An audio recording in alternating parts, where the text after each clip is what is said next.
High boss ಅಭಿಮಾನಿಗಳಲ್ಲಿ ಕೇಳ್ಕೊಳ್ಳೋದಿಷ್ಟನ್ನೇ, ನಾಳಿದ್ದು devil movie release ಆಗ್ತೈತೆ. ಯಾರು ಏನೇ ಅನ್ನಲಿ, ಯಾರು ಎಷ್ಟೇ ನೆಗೆಟಿವ್ ಮಾತಾಡಲಿ, ಕೆಲವರು ಮೂವಿಗೋಸ್ಕರ ಮೂವಿನ ನೋಡೋಕ್ಕೆ ಬರ್ತಾರೆ, ನೆಗೆಟಿವ್ ಮೂವಿನ ಟ್ರೋಲ್ ಮಾಡಬೇಕಂತಾನೆ. ಆದರೂ ಕೂಡ ಯಾರು ಕೂಡ ಅದ್ರ ಬಗ್ಗೆ ಗಮನ ಹಾಕೋಣಂತೆ. ಮತ್ತು ಹಾಗೆಯೇ ಇವಾಗ ಟಿಕೆಟ್ ತುಂಬ ಸೋಲ್ಡ್ ಆಗಿರೋದು ನೋಡ್ಬಿಟ್ಟು ಕೆಲವ್ರಿಗೆ ಭಾಗ ಅಂತ ಅಂಡಲ್ಲಿ ಆಗಿದೆ. ಸೊ ಅದಕ್ಕೋಸ್ಕರನೇ ತುಂಬ ಚಾನಲ್ಗಳಲ್ಲಿ ಬಾಸ್ ಬಗ್ಗೆ ನೆಗೆಟಿವ್ ಮಾತುಗಳು ಬರ್ತಾಯಿದೆ. ಬಾಸ್ ಹಿಂಗೆ ಹೊಡೆದ್ರು, ಅದಾಯ್ತು ಇದಾಯ್ತು ಅಂತ ಅಲ್ಲ. ಸೊ ಅದು ಯಾವುದು ಕೂಡ ಕಿವಿ ಕೊಡಂತೆ. ನಮ್ಮ ಕೆಲಸ ಏನಪ್ಪ ಅಂದರೆ, ಬಾಸ್ ಅಭಿಮಾನಿ ಸೆಲಿಬ್ರಿಟಿಗಳ ಕೆಲಸ.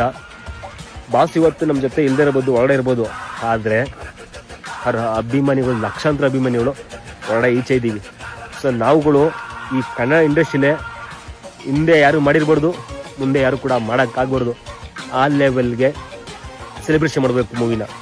ನಾನಂತೂ ವೆಯ್ಟ್ ಮಾಡ್ತಾಯಿದ್ದೀನಿ ಮೂವಿ ಯಾವಾಗ ರಿಲೀಸ್ ಆಗುತ್ತೆ ಅಂತ, ಕಾಯ್ತಾ ಇದ್ದೀನಿ ಗುರುವಾರ ಯಾವಾಗ ಆಗುತ್ತೆ ಅಂತ. ನೀವು